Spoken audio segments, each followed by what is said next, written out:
Hello and welcome back to the Abundant Living University. I'm your host, Glenn Ullman. Today, a little bit about living and university. And when I was thinking about the topic for today, I really thought about how much the problems of the developed world are really a question of demographics. And we've talked about this in the summer. I did a video, as markets swooned, I did a video on the power of demographics to lift us out. But what I think people are failing to grasp is that it's not just about what happens here in the United States. For 30, 40, 50, now 60 years, we've had the baby boom generation.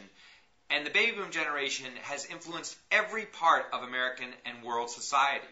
Now, what's fascinating now is that every day, 10,000 Americans are hitting age 65. And at 65, they immediately access Medicare, and they have the option, of course, at 62, but most people around the age of 65, 66, 67 will start to access Social Security as well. So 10,000 Americans a day will turn 65 for the next 19 years. This trend's already happened in Europe. In fact, Europe's population is declining. Ours is climbing only because of immigration into the country. So why am I bringing this up? I'm bringing this up because the U.S. economy is clearly, as we've been talking about for over a year, is clearly growing. Jobs are being added. Jobs are being added in manufacturing. Jobs are being added in every sector.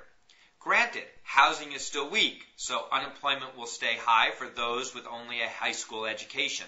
Currently, that rate is at about 15%. Those with higher education, the unemployment rate will continue to trend lower. It is now below 4%.